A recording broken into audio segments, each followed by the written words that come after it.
Sanjamale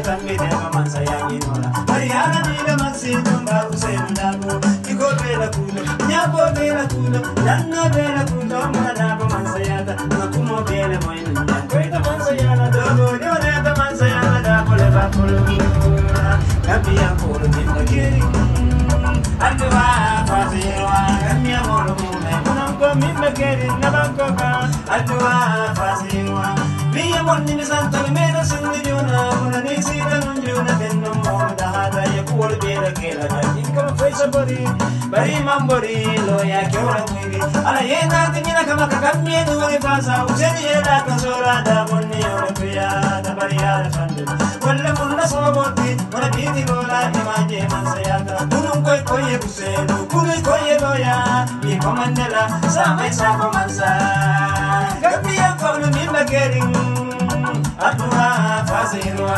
Gambiya molu mume Munamko mimba kering Namankoka Atua fasirwa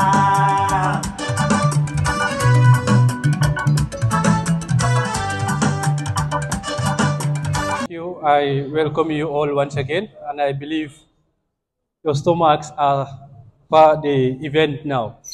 You will be able to have your jottings and then have this session interactive as earlier alluded.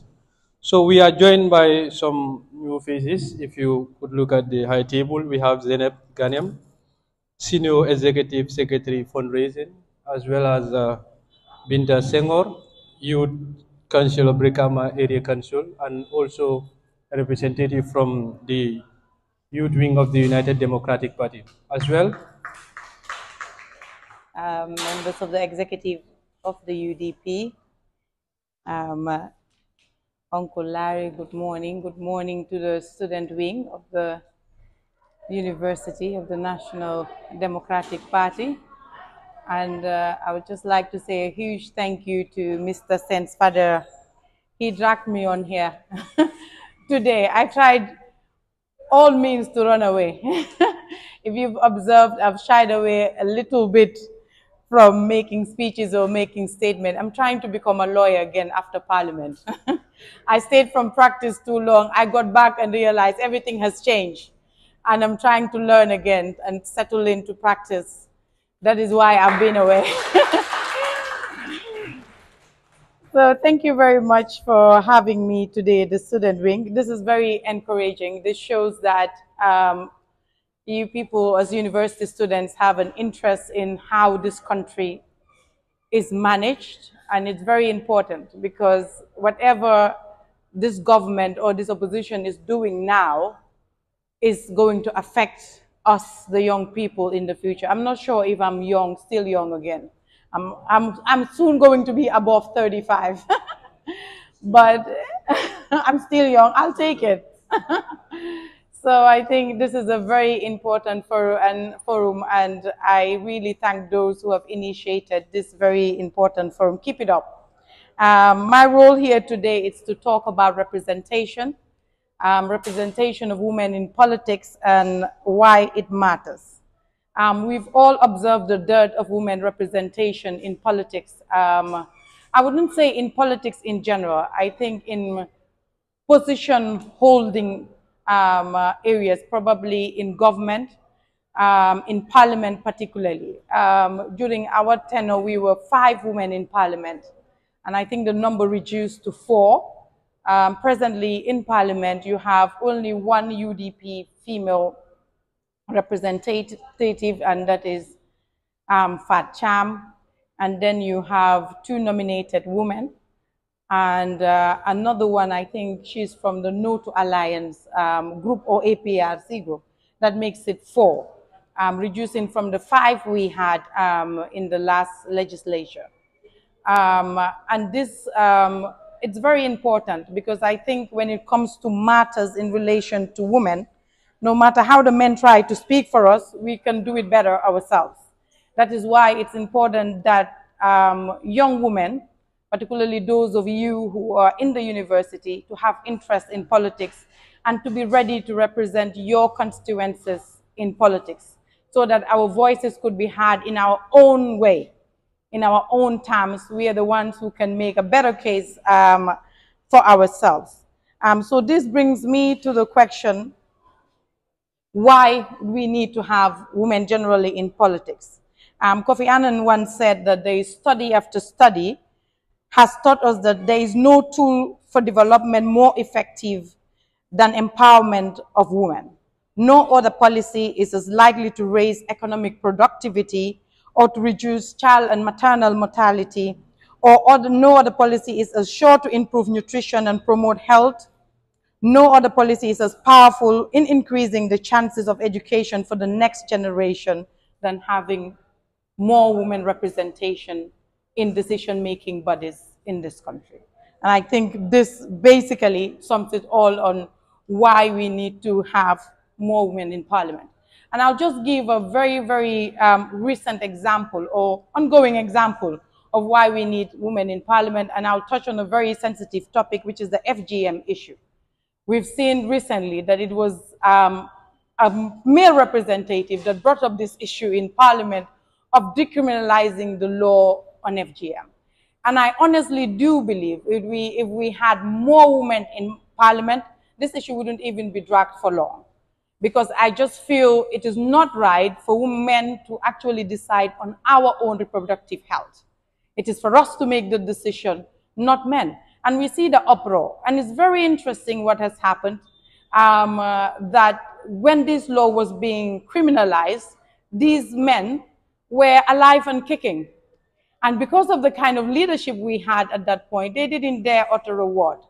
So for their state that it's about Islam, it's Islamic, it's our religious practice, I don't believe that's why they rose up to say something. Because if it was really Islam and that's what they believed in, why didn't they say a word at the point that this issue was being criminalized? Years after that, men are deciding on our own reproductive health, what's good and what's bad for us. And I believe if we had more women in parliament, this wouldn't even have come up. So this is just one example where whether we accept FGM, whether we do not accept FGM, whether it is right for our bodies or not, we are the one going through the practice. It was supposed to be our decision of what should happen to our own bodies, not men deciding for us.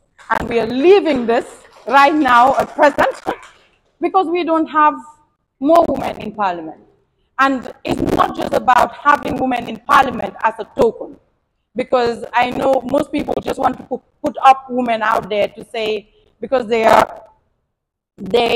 believe that it's going to be a nice show off to say that at least we have put up some women to run for us. But we have to put the right caliber of women in these institutions for them to be able to stand and fight for our rights. If you put a woman in parliament who's not going to say a word when these things arise, what's the point of having them in parliament? So I think particularly those who are going through university, it is important that you put yourself up for these positions. And it is important you start your journeys. I'm glad you're starting your journeys at university, because you cannot just sit home and it's time to run for a political position and you come up and ask for the position. No political party would give you the position if you are not taking part in party activities. You have to earn it to be able to ask for these political positions when the time comes. So this is the time that you show interest in the political affairs of your country and be recognized by the political parties. At least one should be aligned with one political party in this country. That is very important. You cannot be a citizen and say, I'm not interested in politics. That's one phrase that I hate. Not being interested in politics means you are not interested in the affairs of the country. You are not interested on what even the university fees are. You are not interested on taxation in this country. You are not interested in the cost of living in this country, because in all these matters, it is politicians who decides, cabinet decides what happens, and those in parliament decides what taxes you pay, how much your cost of living, and how much your rent is. It depends on those who make these decisions and those who manage the affairs of the country. So you must be interested in having a say in what happens in this country. And most of these things also comes down to affecting us women, because we bear the greater burden of responsibility in society. That's just the fact. So if we do not have a say, and we are majority in this country, and we the a majority of voters, even on the voter list in the Gambia, women are the majority. And still we are finding it difficult to hold decision positions, policy making decisions, or decision making, hold positions in decision making bodies in this country. And I think all of us need to make conscious effort with the men as well. Let the positions allow us to take the positions. Do not fight with us. When you have, I'm not saying just to put them there for token's sake. If you have a woman you know it's capable of doing this, give them a chance to take the position. And I think in the United Democratic Party, we're making a conscious effort of that. I think in the 2019 Congress, there was a resolution that in all decision-making bodies in the party, there must be 30% representation of women. This is a general standard that on the international level that everyone wants to achieve, that at least there must be 30% representation. This was also captured in the draft constitution. Unfortunately, that didn't go through, that at least there will be regional representation, where in every region, in the 7 regions, you would have 2 women. And that would have automatically increased the number of women in the National Assembly by guaranteeing at least 14 seats, if I remember correctly, for women in the National Assembly. And it was very unfortunate that that didn't pass through. It's also not easy for women to be involved in politics. I am in it and I've experienced the difficulties. Benazir Bhutto, the former president, prime minister, has said once before that with women, the obstacles are greater, the standards are greater, and the challenges are greater. But I always add to that, but with us, the results are always better because we deliver. Wherever you put a woman, we do deliver. I'm not saying men don't deliver, but I think it would have been a better world if we had more female presidents. There wouldn't be this much worse, to be honest. So I'll keep it short and encourage all the women, particularly the university students, to be involved, care about what's happening in your country, do your research, speak up, because only we understand our problems. Thank you very much. I was a kid, and basically within these 6 months, I was fortunate to meet Ismaila Fadera, and we spoke at length, and the vision of the party was put to me. And over the past few months, we've been in communication, and he have been putting me through a lot of things. But I'm here to ask 2 questions. One is for Dr. Larry Sise. The other is for Honourable, my lady over there, Yakumba Jaiteh. First and foremost, going through my questions, I've had Dr. Larry Sise made mention of 2 things. That is political awareness and youth participation. And as a political party that has encountered a lot of challenges from various harassments from different governments, from the previous government to date, we have seen whenever we want to speak out about our political will, we have been intimidated, we have been threatened, sometimes we are denied the opportunity. My question is, what is the way forward for the youth, especially in trying to agitate some of the things we believe should be put forward in order to promote good governance and fight against corruption and other ills as far as the government is concerned? What does the UDP hierarchy, what is the platform that is created for us, the youth? Because I cannot go anywhere and start talking anyhow. There must be a platform, there must be a support base that I can rely on. What is that support base? The second question goes to Honourable Yakumba Jaiteh. You made mention of a woman having 30%. Of course, that's a United Nations identification. And we as students of the university, I can tell you for free, we encounter the same issues. If you go to our council, we have at least only 2 ministers who are female out of the 12 ministers. That is less than the 30% we are talking about. And I think we should set the precedent as university students. But it is sorry to say, if you look at the combination of people around here, it's unfortunate. And I want to believe I saw my lady there talking to doctor there. I know how she was trying to put the number of women that are available. I could read the gesture, the psychological gesture from her. We will have less than 5 women in this platform. And if you are asking us to surrender the positions of participation for those women who are in absentia, it would not add up. So it is a challenge for Honourable yourself. It's a challenge to the rest of the women here. Talk to your fellow women, let them be available. I have other issues to attend, but I bypass them all because this is the first ever UDP movement, students leaders UDP movement that I have ever been called upon. And I said to myself, attend it. But as for the records, I think he has to serve as an example that the Gambian women, as far as politics is concerned, they are not ready. I think what they are ready for is to rally behind the men.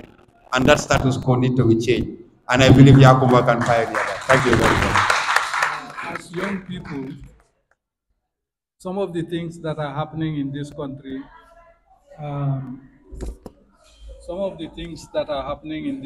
are not favorable to you. The corruption is not favorable to you. The identity politics is not favorable to you.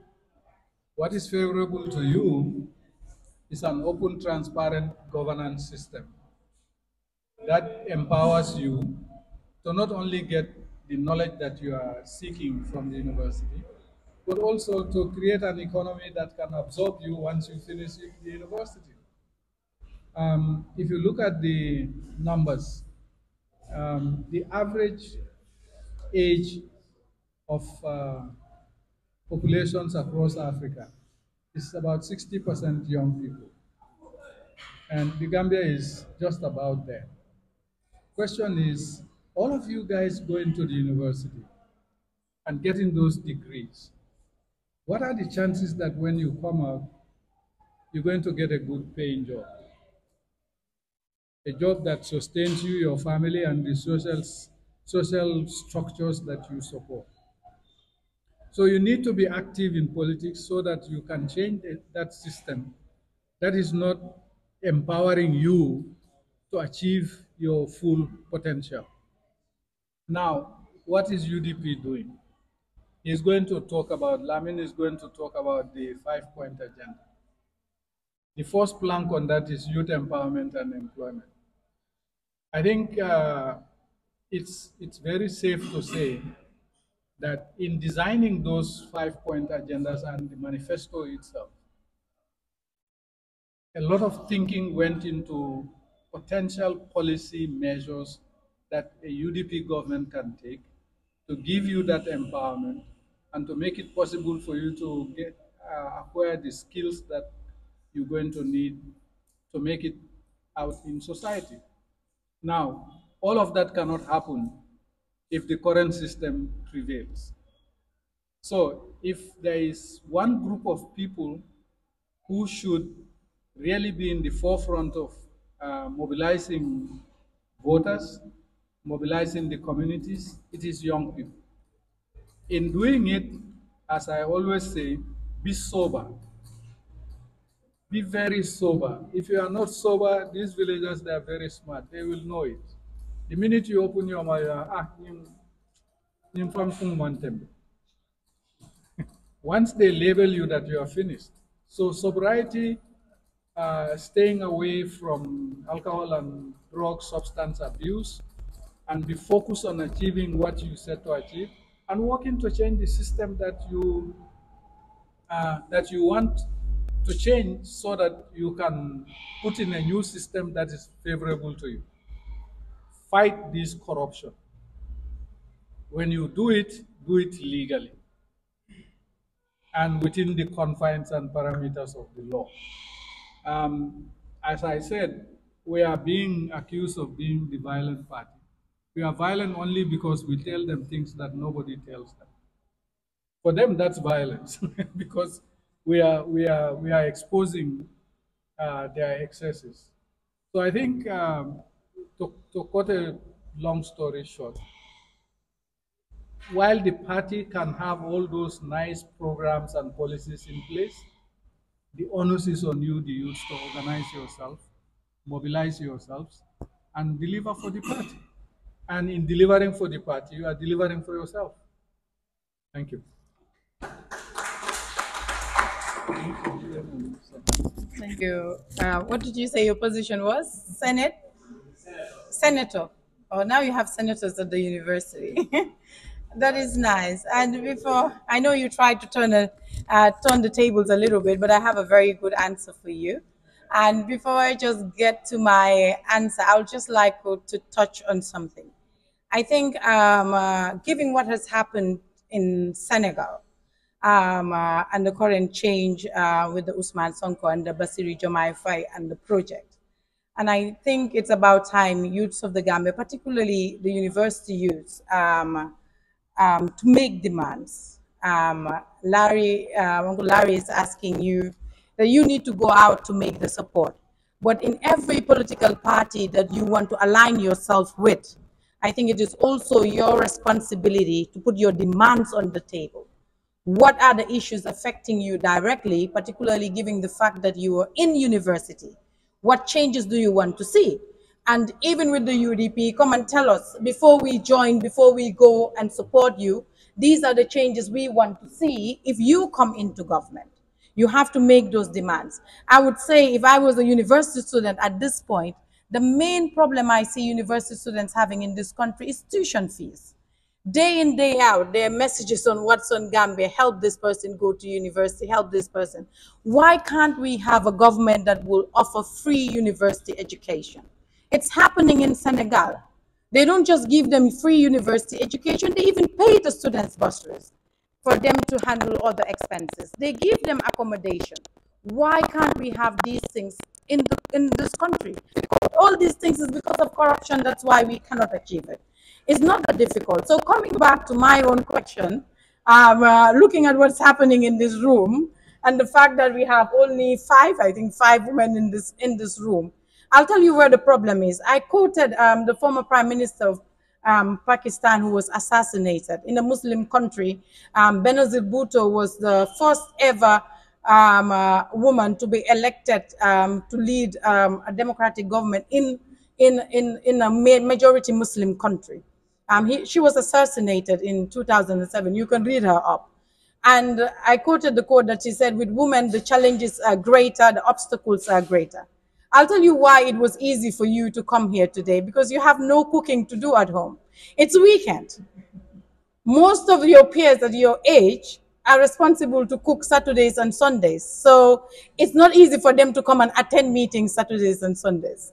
For me, I left two young daughters at home. If I didn't have help, if I couldn't afford help, it will be difficult for me to be here on a Saturday to attend to this sort of meeting. So these are the barriers, the obstacles we have, because we have other responsibilities at home. We clean for you, we cook for you, we wash your clothes for you, if we can't afford to pay a maid. So it's also your responsibility to encourage, and it's also our responsibility as young mothers to stop these gender roles at home.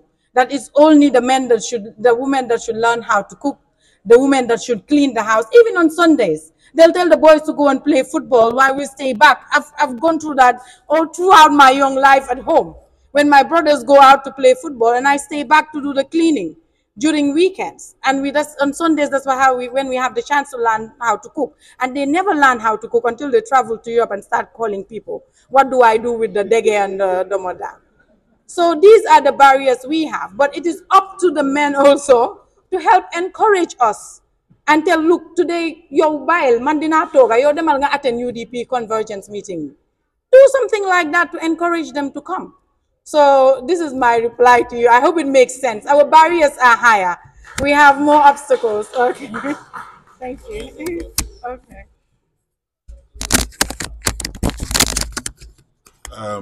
I know the questions were directed, but Kotoke Larry Zize is my mentor, and I can nyambas his answers.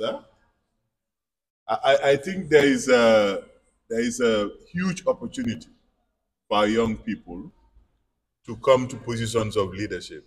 So the only obstacle in your way is that lack of soberness that Kotoke spoke of. I mean, the purpose of being a member of an organization is to be able to add value. Of course, like Yakumba also said, to demand certain things, basic things. I think what is dangerous in the Gambia is that the youth term or youth category has become a fetish. There is a fetishization of youth. And you hear all kinds of youth organizations, especially when this Jumai project and the PASTEF project succeeded. You hear calls that we want young leaders. You know, when Usainu Dabo was leading UDP, he was 44 years old, 43 years old, when the United Democratic Party started. Sadauda, our first president, was 41 when he was the Prime Minister of the Gambia in 1965. Youth is a time. It's a time to learn the values of this world. And wherever you are, as a young person, the hope is that you learn the right lessons.